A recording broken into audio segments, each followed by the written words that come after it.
So, you see, we may not have a problem with the Sabbath because most of us have got nothing to do with it. మనలో అనేక మందికి విశ్రాంతి దినానికి సంబంధించి మనకేమీ సమస్య ఉండదు, ఎందుకంటే దానికి మనకేమీ సంబంధం లేదు ఇప్పుడు. But we can be nitpicking about other laws which we have made stricter than God made them. కానీ మనం కొన్ని విషయాల్లో దేవుడు పెట్టిన దానికంటే దాన్ని ఇంకా ఎంతగానో పెద్దది చేసి చిన్న చిన్నవి కూడా చూసే పరిస్థితిలో మనం ఉంటాం. And we condemn people when they don't obey them. వాటికి విధేయత చూపించినప్పుడు ప్రజల్ని మనం దోషులుగా తీర్పు తీరుస్తాం. It's very easy to do that. I'm not encouraging disobedience to small laws. ఆ విధంగా చేయటం ఎంతో సులభంగా మనం చేస్తాం. ఇక్కడ నేను చిన్న చిన్న ఆజ్ఞలకి అవిధేయత చూపించమని నేను చెప్పట్లేదు. Because Jesus said there are small laws. He said if you keep the least of these commandments, you will be called great in the kingdom of heaven. That is in Matthew chapter 5 and verse 19. అల్పమైన ఆజ్ఞలు కూడా ఉన్నాయి. యేసుక్రీస్తు ప్రభువారు చెప్పారు. మత్తయి సువార్త 5:19 ఆయన ఏం చెప్పారంటే, ఈ ఆజ్ఞల్లో మిగులు అల్పమైన ఒక దాన్ని మీరి మనుషులకు అలాగు చేయి బోధించేవాడు ఎవడో వాడు పరలోక రాజ్యంలో మిగులు అల్పుడు అనబడును. అయితే వాటిని గైకొని బోధించేవాడు ఎవడో వాడు పరలోక రాజ్యంలో గొప్పవాడు అనబడును. But if you cancel even the least of these commandments, you'll be called least. You won't go to hell, but you'll be called least in the kingdom.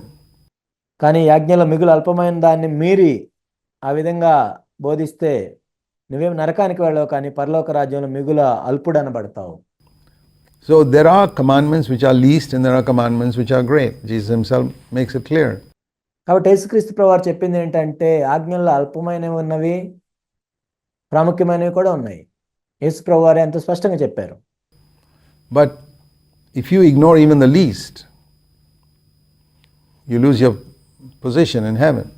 కాబట్టి అల్పమైన ఆజ్ఞలను మీరినట్లయితే, దానికి విధేయత చూపించకుండా ఉన్నట్లయితే పరలోక రాజ్యంలో నీ స్థానాన్ని నువ్వు అక్కడ నీ స్థానాన్ని కోల్పోతావు. So I'm not encouraging disobedience to a small commandment. I'm saying don't make that commandment broader and stricter than God's made it. ఇక్కడ నేను చెప్పేది ఏంటంటే అల్పమైన ఆజ్ఞలకి అవిధేయత చూపించమని నేను చెప్పట్లేదు, కానీ దేవుడు దాన్ని ఏ విధంగా చెప్పాడో దాన్ని మించి దాన్ని ఇంకా కఠినంగా చేయొద్దు, ఇంకా దాన్ని పెద్దదిగా చేయొద్దు అని చెప్తున్నాను. Leave it there. Leave it where it is. అది ఎక్కడ ఉందో అలానే అక్కడే ఉంచాలి. I'll give you an example. ఒక ఉదాహరణ మీకు ఇస్తాను. There is a commandment in 1 Corinthians 11 that when a woman prays or prophesies, she should veil her head. That's a very clear commandment. మొదటి కొరింథీ 11లో ఒక ఆజ్ఞ ఉంది. అదేంటంటే ఒక స్త్రీ స్తుతించేటప్పుడు కానీ ప్రవచించేటప్పుడు కానీ తల మీద ముసుగు వేసుకోవాలని. అది ఎంతో స్పష్టమైన ఆజ్ఞ. And the meaning for it and the explanation for it is also given there. దానికి అర్థం ఏంటో క్రింద వివరించటం కూడా జరిగింది. It's a symbol of her submission to her husband or to man's authority in the church, etc. అదేంటంటే తన భర్తకు లోబడి ఉండటం, పురుషుని యొక్క అధికారం క్రింద లోబడి ఉండటం. But people can expand that and say, hey, she should wear it all the time, even when they're not praying or prophesying. కొంతమంది ఏం చెప్తారంటే వాళ్ళు ప్రార్థన చేయకపోయినా ప్రవచించకపోయినా ఎప్పుడైనా సరే 24 గంటలు వేసుకొని ఉండాలని చెప్తారు కొంతమంది. That's ridiculous. అదెంత హాస్యాస్పదం. Those are the Pharisees of today. I've met people like that. ఈనాటి పరిసయ్యులు వీళ్ళే. అలాంటి వాళ్ళు నేను కలుసుకున్నాను కూడా. And they ask me, does your wife veil her head 24 hours? I say no. She does it when she prays or prophesies. She does it in a church service. వాళ్ళని అడిగారు, నీ భార్య 24 గంటలు కూడా తల మీద ముసుగు వేసుకొని ఉంటుందా అంటే లేదని చెప్పాను. ప్రార్థన చేసేటప్పుడు ప్రవచించేటప్పుడు మాత్రమే సంఘ కూడికలో చేస్తుందని చెప్పాను. When she sings praise to God, she veils her head. సంఘ కూడికలో దేవుణ్ణి స్తుతించేటప్పుడు పాడేటప్పుడు తన తల మీద ముసుగు వేసుకుంటుంది. They say, but the Bible says we should pray always. You see how you can take another verse.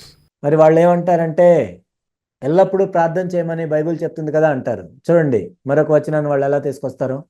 And I say, what do? Do you veil your head when you're asleep or in bed? One person said, yes, my wife does even then. I said, amazing. మరి ఒకవేళ నీ భార్య నిద్రిస్తున్నప్పుడు అప్పుడు కూడా ముసుగు వేసుకుంటుందా అంటే ఒక వ్యక్తి ఏం చెప్పాడంటే నా భార్య అప్పుడు కూడా ముసుగు వేసుకొని పడుకుంటుందని చెప్పారు. I said, let me ask another question. Does she veil her head when she's having a shower or bathing? నేను ఇంకొక మాట అడిగాను, మరి తను స్నానం చేస్తున్నప్పుడు తల మీద ముసుగు వేసుకుంటుందా అని అడిగాను. Shouldn't she be praying then if you have to pray always? No reply to that question. మరి మనం ఎల్లప్పుడూ ప్రార్థన చేయాలంటే అప్పుడు కూడా ప్రార్థన చేయాలి కదా అని నేను అడిగినప్పుడు దానికి జవాబు లేదు. See, This is how, like Jesus silenced people, I've had the opportunity to silence these legalists as well. యేసుక్రీస్తు ప్రభువారు ఈ విధంగా పరిసయ్యుల నోరు మూయించారు. కొన్నిసార్లు నాకు కూడా ఇలాంటి అవకాశం వచ్చింది అక్షరానుసార్లు నోరు మూయించడానికి. So we have to be very careful that we don't stretch God's commandment beyond what God says. That's what we can learn from this passage. ఈ వాక్య భాగం నుండి మనం నేర్చుకునేది ఏంటంటే దేవుడు ఒక ఆజ్ఞను ఎంతవరకు ఇచ్చారో అంతవరకు మనం పాటించాలి, కానీ దాని పరిమాణాన్ని పెద్దగా చేసి దాన్ని ఇంకా కఠినంగా చేయకూడదు. What Jesus said we must teach and preach completely. ఇక్కడ యేసుక్రీస్తు ప్రభువారు ఏదైతే చెప్పారో దాన్ని మనం సంపూర్ణంగా ప్రకటించాలి. The important commandments, what we think are the least commandments, but we're not to make them bigger and stricter than God made it. అవి ప్రాముఖ్యమైన ఆజ్ఞలైనా అల్పమైన ఆజ్ఞలైనా కానీ మనం పాటించాలి. అయితే వాటిని ఉన్నదానికంటే కూడా మనము పెద్దగా చేయకూడదు. And so he told the man, stretch out your hand. And the man stretched it out and he was restored. ఆ తర్వాత ప్రభు ఆ మనుషునితో నీ చెయ్యి చాపమన్ను, వాడు చెయ్యి చాపగా రెండవ దాని వల్ల అది బాగుపడిను. And imagine if you saw a man with a withered hand healed, you should be excited, you should be shouting hallelujah. చూడండి, ఒక ఊచ చేయగలవాని చెయ్యి స్వస్థత పొందినప్పుడు నిజంగా మనం ఎంతో సంతోషించాలి, హల్లెలూయా అని దేవుని స్తుతించాలి. And everybody there should have been excited, but the Pharisees went out and they counseled together against him how they might destroy him. చూడండి, అందరూ సంతోషిస్తారు. అయితే పరిసయ్యులు ఏం చేశారు చూడండి, అంతటా పరిసయ్యులు వెలుపలకు పోయి ఆయన ఎలాగు సంహరింతుమా అని ఆయనకు విరోధంగా ఆలోచన చేసిరి. What a word! Because he had helped a man with a withered hand, they wanted to destroy him. చూడండి వాళ్ళు ఏం చేస్తున్నారు, ఒక ఊచ చెయ్యి గలవాని చెయ్యి బాగుపరిచినందుకు ఆయన సంహరించడానికి వీళ్ళు ప్రయత్నం చేస్తున్నారు. Don't you think they were inspired by the devil himself? అపవాది చేత వాళ్ళు ప్రేరేపించబడుతున్నారని మీకు అర్థం కావట్లేదా? Great Bible scholars can be inspired by the devil. ఎంతో గొప్ప బైబిల్ జ్ఞానం కలిగిన వాళ్ళు అపవాది చేత ప్రేరేపించబడుతున్నారు. When they want to hurt others.